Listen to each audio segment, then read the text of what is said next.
So thanks again to the previous speakers. With the sustainable agriculture practices, sustainable fishing, now we move to the last two sessions on waste management, on waste and sustainable logging. So the next up is the management and pollution control, and we are very grateful to have Mr. Marc McElrath, the Managing Director for McDonald's Fiji, and the South Pacific Waste Recyclers, Ms. Rodney Pratap. You have 10 minutes each. So, of course, also with the speakers is the Permanent Secretary for the Ministry of Environment. Good morning, Mr. Joshua Wycliffe. Thank you for availing your time to also talk on the topic of waste and management of pollution control. So without further ado, may I invite Mr. Marc. Marc, if you can share with us your thoughts on the topic.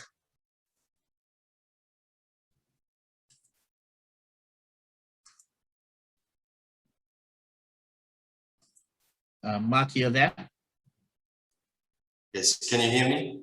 Yeah, boleh benaka Marc. Boleh benaka Tika. Hope you're well. Yeah, welcome. First of all, thank you and Vinaka for the invitation to speak today. We don't get this opportunity very often, but from a business point of view and some of the businesses in Fiji, I think this is a good opportunity for us to talk about pollution and more importantly, waste management. So a few weeks ago, we had consultations with the Ministry of Environment, and we talked to them about a zero waste business recognition program. This program was set up by the ministry for businesses to start thinking about reducing and working on a waste reduction program. The program is a national program, and we are in the process of setting up some goals to achieve over the next few years to show them where we are and what we're doing to move forward and reduce our waste footprints in the country. As some of you may know, McDonald's is spread through the Pacific already. So we're in Fiji, Apia, Pangapango, Tahiti, and New Caledonia. McDonald's Global has a 5-year plan that started 2 years ago. And the idea for the plan was it's called the Scale for Good plan that's basically focused on reducing our plastic in all the restaurants across the world. We have to be very careful when we talk about plastic because there are numerous types that are used in numerous packaging. Some of these plastics can be recycled and some do or do not have the capability of being recycled anyway. So our plan started with looking at what we could reduce in the restaurants. And then we started to look at what type of plastics we had. By the beginning of 2020, all the problematic plastics were identified. And now we had to put together a 5-year plan to work out how we replace or remove these plastics altogether. So this trial has been going now for 2 years. We have made numerous changes already with the removal of plastic straws. Most of the Pacific Island McDonald's countries have done that. We've removed plastic cutlery and moved to wooden or a bamboo-based cutlery, which is a small step, but it's a step in the right direction. Okay. Going forward from there, we've also made commitments in 2022 to remove plastic dome lids and look at the removal of plastic coffee cup lids. These will be replaced with recyclable fiber board that will be sourced from somewhere around the world.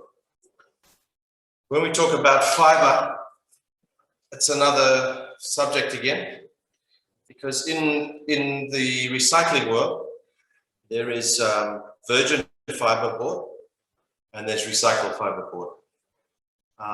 McDonald's is committed by 2025 to ensure that all the fiber board used is recycled fiber board. So these are big goals or big steps that we're working towards over the next couple of years. Some of the issues that we face in Fiji with recycling is the current recycling businesses that will only accept cardboard or paper for recycling. What we're hoping is with the help of the Ministry of Environment and hopefully with the help of South Pacific Waste Recyclers, maybe there could be further initiatives or incentives given to them to start looking at recycling other products.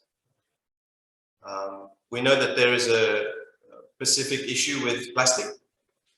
However, at the moment, there doesn't seem to be any solution to where that recycled plastic is to go to. So we're interested today to get involved with this, and under our 5-year plan, we're hoping to look at how we can work closer with the Ministry of Environment and the recycling companies here to make it more profitable for them. At the moment, we only have 4 restaurants in Fiji. We know that we have a responsibility as well to keep our customers updated with packaging, pollution, and we also have a responsibility to make sure that we ensure that our plastics are reduced over this time. So that's where we are at right now, and that's where we're working towards. Customer awareness and recycling is another thing that we're starting early next year to ensure that all our packaging has recycling messaging to encourage people to return, recycle, and look after the rubbish. That'll also be incorporated into our new restaurants starting in January 2022, where we will have rubbish bins that start to separate the plastics from the paper products. Again, the issue there is going back to where do we take our plastics to? And that's something that hopefully by the end of this year we'll have an answer to work on. That's our plan at the moment. We have a Scale for Good plan as well to reach out into some of the schools and talk about recycling, and the Cleaner Community program that we're going to launch next year. That'll have some locally relevant initiatives that we can work with the community. So that's a little bit of a introduction to where we're working. And it's a little bit of an introduction of where our global direction is coming from, and the focus that we need to put on with the reduction of plastics in the Pacific.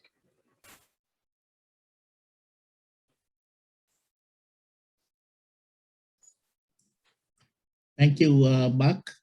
Again, congratulations for all the programs that you're sharing with us. Very exciting, your zero waste program and the partnership you're creating there with the recycling groups and the ministry and the government. I think the participant, you've set some really, really good example in terms of the topic of mainstreaming and to the economic sectors and the example you're setting for the region. So thank you very much for sharing your thoughts with us. I know the other two speakers will also pick up some of the areas that you mentioned. So now, Malevu, Marc, I'll now invite Rodney Pratap, as Marc mentioned, on the South Pacific Waste Recyclers. Ragni, are you there? If I can now give you the screen for you to share your presentation. Hello. Yeah, you're on, Ragni. Hello, everyone. Let me introduce to you my company, South Pacific Waste Recyclers. South Pacific Waste Recyclers is an entity of Charanjit Singh Group of companies. My company is Fiji's first paper recycling plant and the only in the South Pacific. South Pacific Waste Recyclers was set up to reduce waste paper that was polluting the environment. Our aim is to encourage recycling for a cleaner and a greener Fiji. What we basically do here is we recycle waste papers to convert it to toilet tissues under the brand name of Number One. So we actually are 100% Fijian owned and we employ more than 100 Fijians here.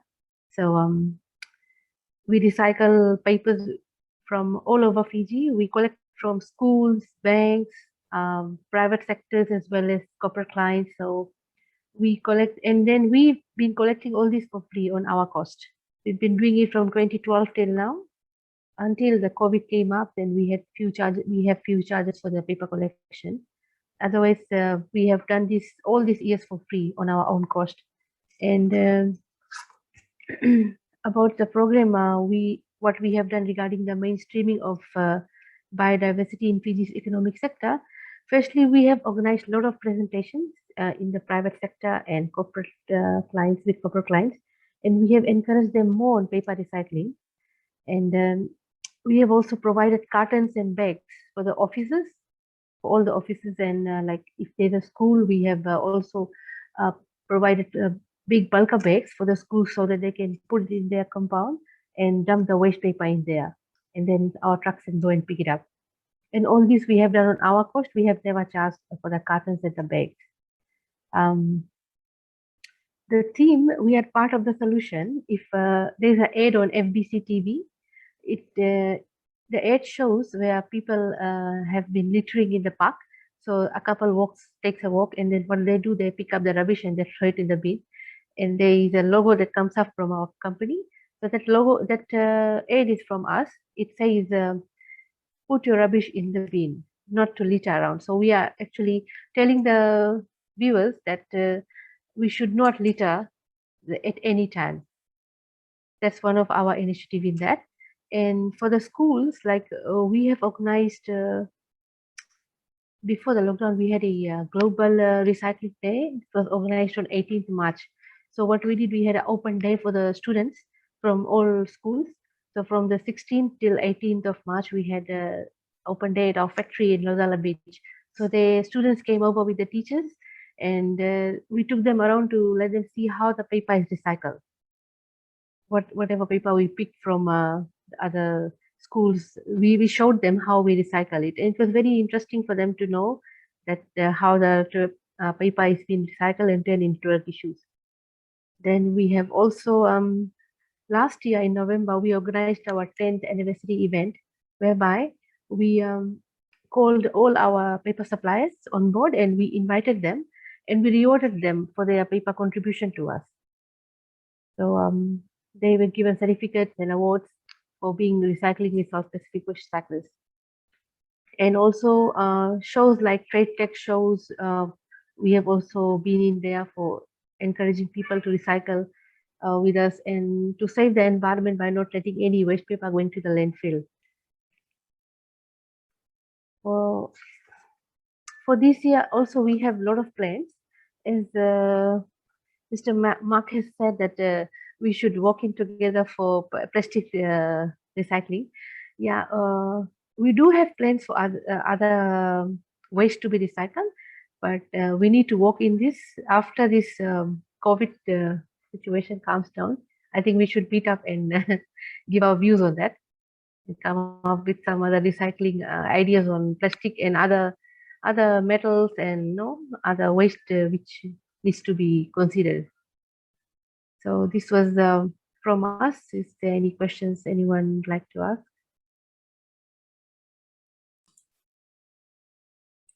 Thank you, Ms. Rodney Pratap. Thank you for the presentation. We'll we open the question to participants after the next speaker.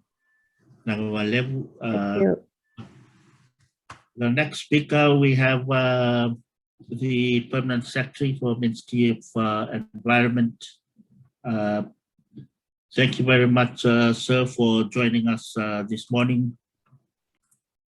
Mr. Wycliffe, I'll go ahead and give you the time now to do your presentation. I've just been informed that it's Mrs. Senivasa will be doing the presentation on behalf of the Department of Environment. So Senivasa, welcome, and we give you the time now to share from the environment. Thank you very much. Thank you, Mr. Tika. Bolo binaka to you all. Thanking IUCN for the invite to this platform this morning. I'll be presenting this morning on behalf of the Honorable Minister, the Permanent Secretary, and the Director of Environment. Our topic to talk on this morning is on mainstreaming biodiversity into economic sectors with a focus on pollution control. Simply, mainstreaming biodiversity into economic sectors is essential to protect and conserve biodiversity. The biodiversity richness can be affected by many factors through the growing economic sectors, through both utilization of the economic ecosystem services and the biological resources provided as raw materials by nature and converting them to finished products. This process Senivasa, any chance of turning on your camera, or you having difficulty? Only if you want to.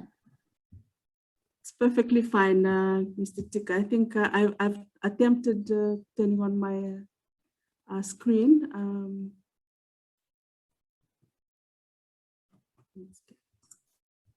Yep, it's on, but I think yeah, maybe the internet. Probably some technical difficulty. Yes, I've had it on, but it's not showing actually.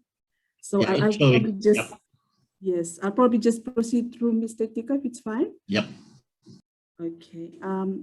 Let me continue on. Economic sectors such as agriculture, forestry, and fisheries exert one of the strongest pressures on biodiversity. And some of the main pressures and drivers of change to biodiversity, both direct and indirect, this includes pressures and threats to forest ecosystem, the conversion of land use change to agriculture. This often increases agricultural pollution and nutrient level runoffs from use of pesticides and fertilizers that impacts our freshwater and marine ecosystems. Recent trends that are seen in Fiji are showing that soil acidity has been increasing in Fiji since 2004. And soil acidity is one of the major environmental and economic concerns as it causes significant loss in production of acid-tolerant crops.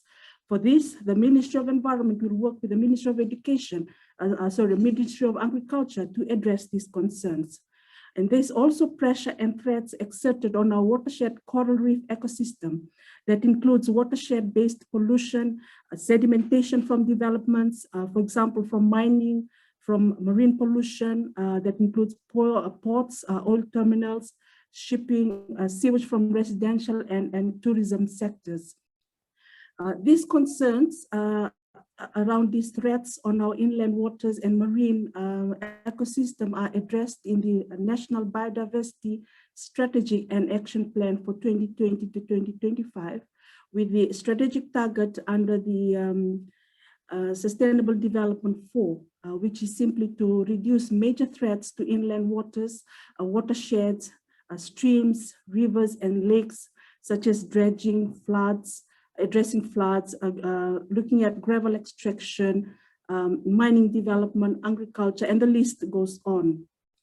And also, as part of the objective in the NBCEP under objective 4, it states that the establishment of locally managed areas, protected areas, including Ramsar sites, looking at priority catchments, wetlands, and key biodiversity areas that, and also to strengthen the EIA's environment impact assessment processes for all forms of development activity in inland waters.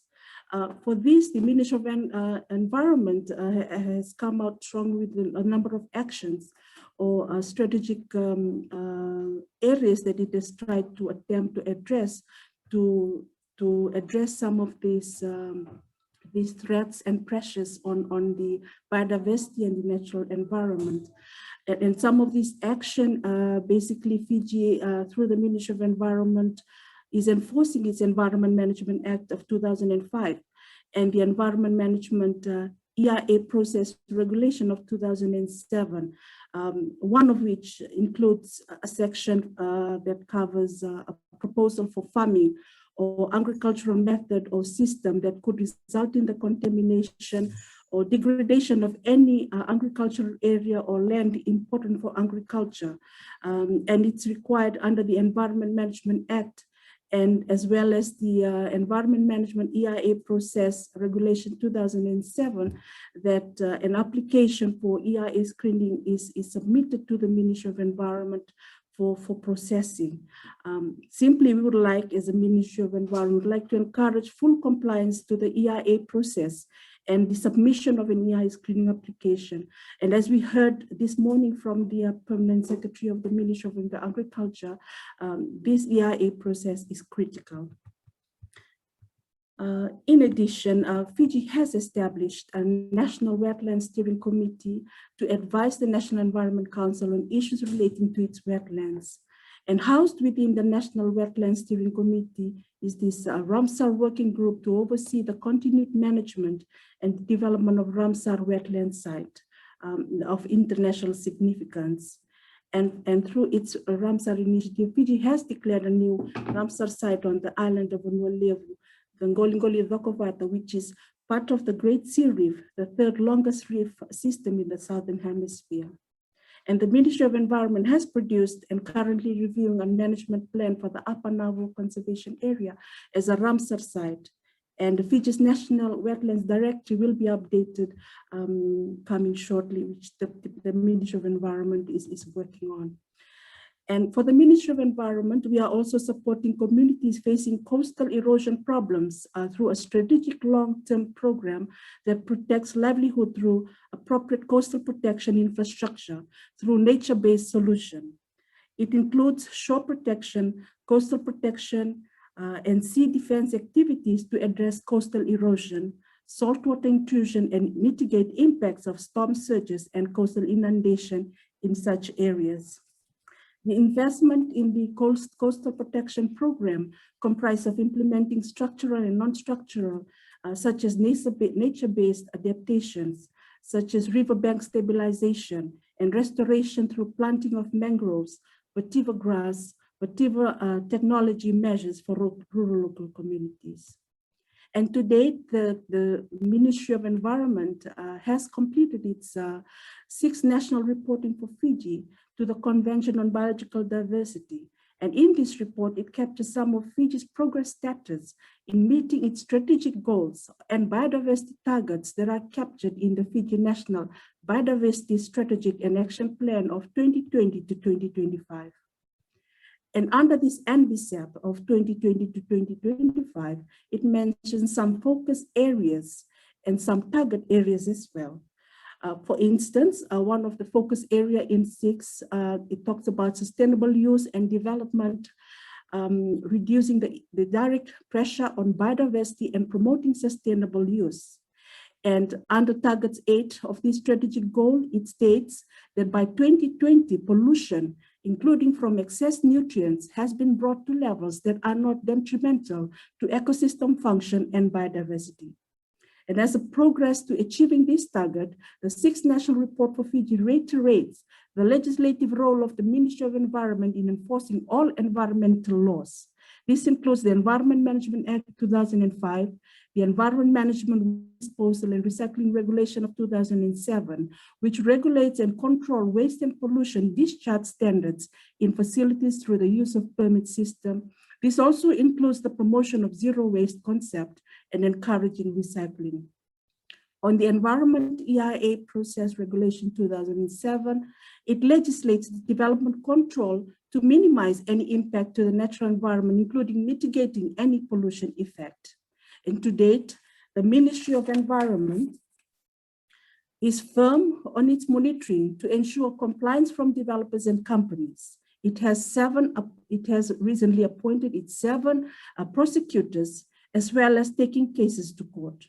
And we encourage companies to check with the ministry on their level of compliance. The ministry is doing all it can to ensure due diligence and check, and will come out strongly on any pollution offense. And through its implementation and enforcement, the Ministry of Environment would like to contribute towards the greater effort of halting biodiversity loss through its implementation and enforcement of this legislation. And lastly, the Ministry of Environment acknowledges and would like to thank the organizers, including IUCN, and urge that that biodiversity be prioritized, and any biodiversity related work that it be channeled through the Ministry of Environment, which is the focal point, and that all biodiversity efforts carried out by relevant organizations, regional organizations and NGOs, that it is clear, including ICN, it is clear on its direction towards addressing biodiversity work in Fiji, and is clear on what are the expected outcomes. Thank you for listening. Senivasa, thank you for the presentation. Very interesting on the key threats that you raised on soil acidity, watershed pollution, mining, the agriculture, the coastal erosion, and all of the policies and strategies and coordination that the ministry is working on. So congratulations for all the initiatives and strategy that you've shared with us. We'll move right into the questions. At the moment, I have a specific one for Marc. Marc, there is just a question whether McDonald's have joined the ANZPAC Plastic Pact. It's a question from Patricia. It's either, if you don't understand it, I may have to ask Patricia to elaborate a bit. Marc, because we report back to McDonald's New Zealand and McDonald's Global, those pact joining pacts for Australia and New Zealand, we leave to them. We basically report our plans back to Global on what we're doing on a local level. In terms of those global pacts, we leave those to the Australian New Zealand organizations. They do have ongoing consultation and plans with suppliers, and also look at all the regional pacts that are in place for waste reduction, recycling, and pollution reduction. Thanks, Marc. If you can also just share a bit on your plans to reduce your carbon footprint towards landfill waste. Yes, Pinaka, we're working on a study at the moment to measure the amount and the types of waste that we produce in the restaurants. We're basically looking at this as our baseline to work on for going forward next year. And then this will lead into a waste segregation study to see what waste can be used or recycled with local recyclers. And then we'll move forward with what to do with waste that cannot be recycled in Fiji. One of the big things for us is to see how we can work with people like waste recyclers to look at the possibility of longer term trying to recycle plastics or packaged plastics that can be sent offshore for further recycling. We know that you need volume. Fiji is very regional, so longer term, if they are committed, we're pretty sure there's sufficient volume in the Pacific, and maybe Fiji's the hub that can start collecting or starting base recycling and then export material that cannot be recycled.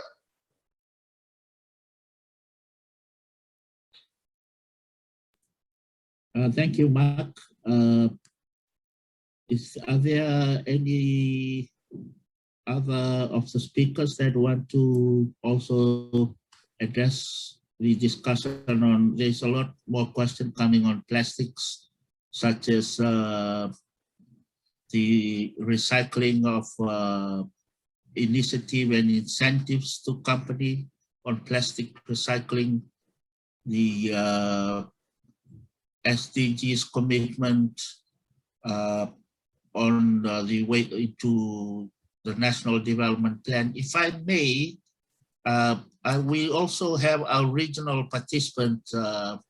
If any of our regional participants could maybe share some of your work. We are hearing some of Fiji's recycling initiatives and waste management and some of the policies. If any of the regional participants, Samoa, I know you also dealing with a lot of the plastic discussions. Any of the regional participants, please.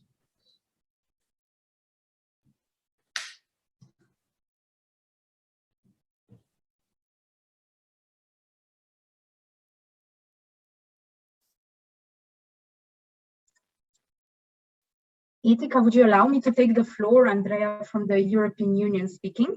Yep, thank you. Thank you very much, Itika. So my name is Andrea Vidal. I work for the European Union delegation based here in Fiji, and we cover the whole Pacific island countries, so 13 countries from our delegation. I would just like to mention for the participants that we also finance a program that it's implemented by SPREP. It's called Pack Waste Plus program, and we've done a lot of work on this. SPREP has been leading this in partnership with other donors as well. So basically, there have been waste audits done in the 15 countries actually in the Pacific. So because this program also covers Timor-Leste and PNG. With the help of other donors in the region and this program, these waste audits are being implemented in all the countries, where we check basically for all the countries what kind of waste is imported, what kind of waste is produced in the countries, and which are the most problematic waste that are found in each country. Also, this program has been doing a legislative review of the waste legislation in all the 15 countries in the region. So that I think is very useful for colleagues and participants here to know. So there's been a lot of work done in this area, and it can serve as basis for policy making and for other studies. PIF is now leading a study for the sub-regional recycling hubs. So there is an idea to develop this sub-regional recycling hubs, and a study will be done on this in the next year, I believe. I don't know if you have any participants from FRIF or from SPREP that would like to add anything on this, but I think it's important to know that there's a lot of donors also in this field and a lot of work being done. So it's good to look into the SPREP and their products in these areas for any policy making. Thank you very much. Thank you very much, Andrea. Yes, let's give an opportunity if other regional participants want to add to the discussion.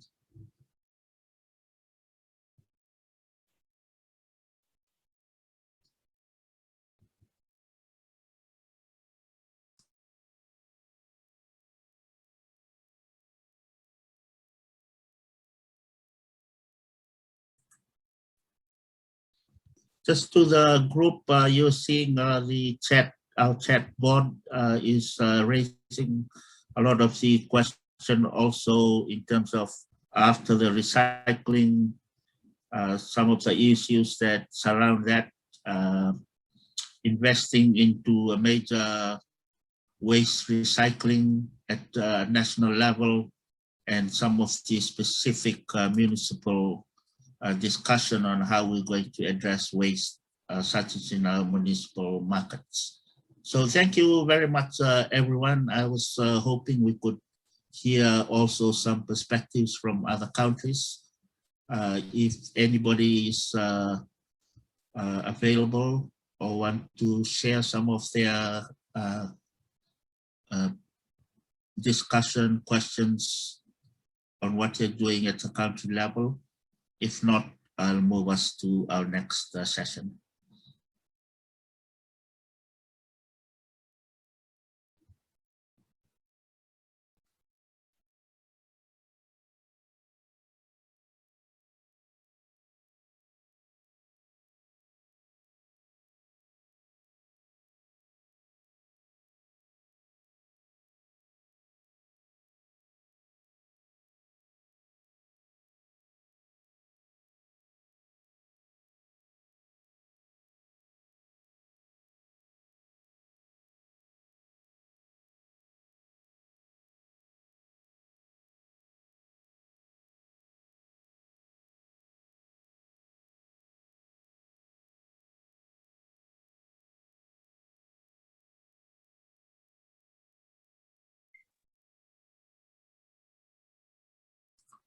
Ragni, would you be able to just mention some of the products at South Pacific Recyclers? Hello. Yeah. Okay. You want to know the products that we make from paper recycling? We make toilet tissues. Okay. We make toilet tissue especially. That's like a pack of jumbo rolls we have. Then we have singles. We have tens. Under the brand of Number One, we usually supply it to our supermarkets locally, and it's also to Costules and other clients that need them. We supply to them. Okay.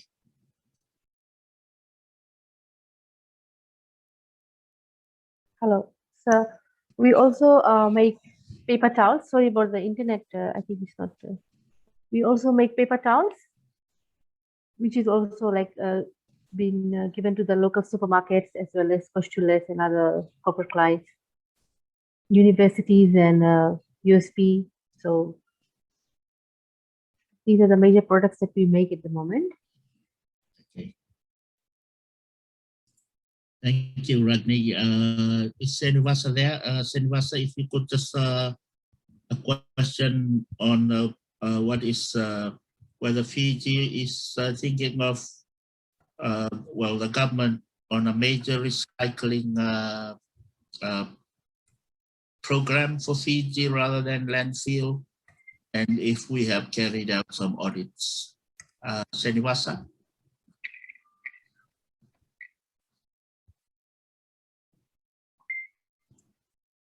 Hello, Senivasa, are you there? Yes, Mr. Tik, I'm here. Yes, certainly the Ministry of Environment is looking into this, and we're currently working with a number of recycling facilities at the moment to address this. Okay. Mr. Tika? Yes, thank you very much, everyone. We'll thank you again to all the speakers, Marc, Ragni, and Senivasa. A very, very interesting session there. Waste. It's good to see that the industries are actually doing very targeted, specific work in terms of reducing the plastic waste, the policy level, and the industries that are working on waste recycling. Congratulations and thank you very much to the speakers.